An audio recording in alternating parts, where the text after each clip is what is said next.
Tem algum outro case que vocês possam citar pra gente aí como Olha, algo interessante, que tá com preço o legal? Bruce falou que talvez tenha achado, assim, só pro pessoal entender, PetroRio é um case que o Bruce recomendou há quantos anos atrás? Fevereiro de 2019. 2019, são 4 Tá na anos. baixa ali, né? meio, né? Eu lembro, eu comprei em 2019 um pouco à frente. E multiplicou aí por 16 vezes, então é o caso que, assim, de maior sucesso da Nord, né? Não, até quando a gente recomendou, ela tinha acabado de comprar o campo de Frade, né? Que é o campo que mais produz pra eles hoje. E a ação já tinha subido 100%. Aí quando eu recomendei, muita gente, nossa, mas acabou de subir 100%, tá caro e tal. Eu falei, cara, mas você não tá entendendo o tamanho da produção que eles vão conseguir ter, né?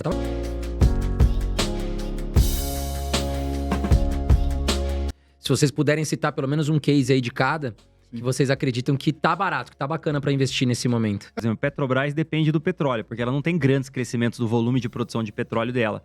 Então o petróleo caiu 30%, o resultado da Petrobras caiu 30%, mais ou menos, entre esse ano e o ano passado.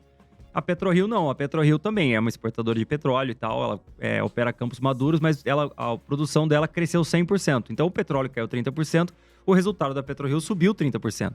Então, assim, ela depende do petróleo? Depende, mas ela tem um crescimento tão grande da produção que mesmo o petróleo caindo, ela consegue um crescimento do resultado. Mas tá barato ainda, Prio, você acha? Porque Tá subiu bem muito. barato. Desde que vocês colocaram na carteira da Nord, subiu quanto, Bruce? 16 ou 17 vezes, aí depende do dia, né? Muita Caiu um pouquinho coisa. agora, 16 vezes, vai. Vocês acham que ela ainda tem a tendência de... Porque foi o que você falou, ela pode continuar investindo em outros Aham. campos. Qual que é a opinião de O vocês? resultado dela subiu 20 vezes. Então, assim, ela subiu porque o resultado subiu. Então, se você olhar preço-lucro e EBITDA, tá um pouco acima, digamos, do normal, mas não tá nada absurdo. E o resultado dela vem dobrando, né? A produção dela vem dobrando do ano passado para cá. Ela passou o primeiro semestre com o imposto sobre exportação de petróleo, né? Que baixou o resultado dela, mesmo assim ela conseguiu um crescimento. E agora, no segundo semestre, não tem mais o imposto de exportação, né? Acabou, a medida provisória expirou, então não existe mais. Então o resultado dela vem muito superior ao que veio no primeiro semestre e o mercado está colocando um pouquinho disso no preço. Mas se você olhar o tamanho, ela provavelmente vai dobrar o EBITDA, dobrar o lucro nos próximos 2 tris. Então se você olhar um pouquinho desse resultado, antecipar um pouquinho desse resultado, ela continua bem barata. Então, se você olhar entre PetroRio e Petrobras, ainda PetroRio. segue olhando pra PetroRio. E ainda não tem o governo como sócio atrapalhando a sua vida, né? Faz sentido. Subsidiando combustível e tudo mais. Tem algum outro case que vocês possam citar pra gente aí como Olha, o Bruce algo interessante, que tá com preço legal? O Bruce falou que talvez tenha achado, assim, só pro pessoal entender, PetroRio é um case que o Bruce recomendou há quantos anos atrás? Fevereiro de 2019. 2019, são 4 Tá anos. na 4 baixa anos ali, e né? meio, né? Eu lembro, eu comprei em 2019 um pouco à frente.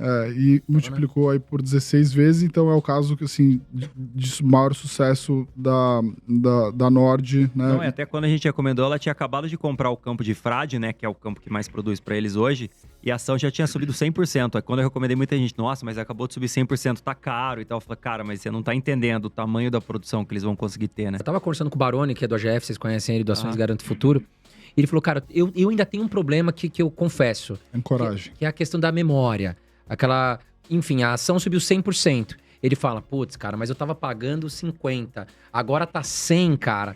Ah, eu não vou comprar. Mas às vezes aquele 100 vira 150, vira 200. Mas é o que você falou, né? O problema de você achar que não... Já subiu demais, né? São os vieses que a gente tem, né? É tipo o preço médio. O cara, putz, eu vou baixar meu preço médio. Fala, cara, o seu preço médio não importa. O mercado não sabe o seu preço médio. Tipo assim, ninguém sabe. Não faz nenhuma diferença pro mercado. Ah, não, então acima do meu preço médio eu vendo, abaixo eu não vendo. Fala, cara, não faz nenhuma diferença. Entendeu? Você fica ancorado em um preço antigo que você podia ter comprado no dia seguinte, 10% acima ou abaixo.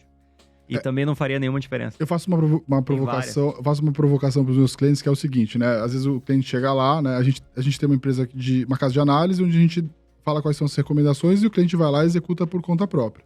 A gente tem uma empresa de gestão de patrimônio, que eu fico mais responsável lá dentro da Nord, onde os clientes... O famoso Nord Wealth. Chama Nord Wealth. Os clientes mandam as carteiras deles pra gente e a gente cuida da carteira dos clientes, né? E aí, às vezes, chega lá um cliente com 1 milhão, 2 milhões, 4 milhões, enfim. A gente atende clientes de várias faixas de patrimônio. E aí ele chega lá com uma carteira de ações, de decisões que ele tomou ao longo dos últimos anos, né? Uhum. E aí obviamente, tem coisa boa, tem coisa média, e tem umas coisas que são, que nem o Bruce fala, lixo tóxico, né? E aí ele fala, não, mas isso aqui eu comprei e tá dando muito prejuízo, não quero vender. Isso aqui eu comprei e tá dando muito lucro, não quero pagar imposto. Isso daqui, eu tô com uma ideia de que, assim, se bater meu preço médio eu vendo, mas se não, eu não gosto tanto. Então, assim, o cara cria uma série de vieses.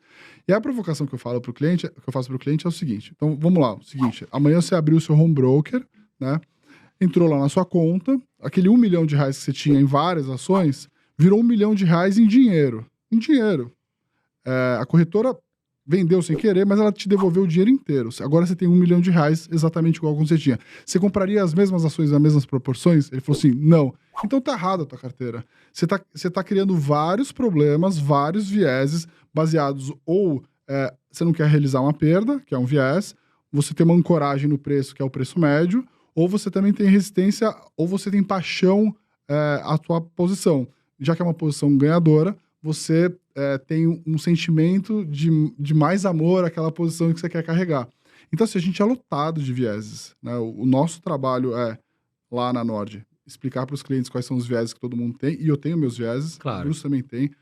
Assim, basicamente o que eu faço, assim, cara, é ficar me testando o tempo todo, que eu sei que eu tenho meus vieses, né? E o Baroni, que, putz, é um cara genial, entende pra caramba sobre ações, também tem os seus próprios. Então a gente tem que tentar o tempo todo se beliscado, tipo, falando assim, cara, será que eu tô correndo de novo no problema desse viés? Isso acontece todos. E é normal, eu acho que desde o iniciante até o cara mais experiente, o que você falou, Renato, eu recebo muito nas minhas mídias, no meu canal também. O cara fala, pô, eu tô tomando 30% aqui de preju, né? Mas o cara quer esperar voltar a zero pra poder vender. Não, quando voltar a zero eu vendo, mas às vezes não volta. Às vezes os 30 viram 40 de prejuízo, 50 e não volta nunca. Se a gente pegar aí o caso da Oi, que muita gente investiu achando que era oportunidade, a ação continuou caindo e o negócio não vai pra frente. E muita gente ainda tá segurando. Um dia se voltar, enfim, eu faço algum negócio.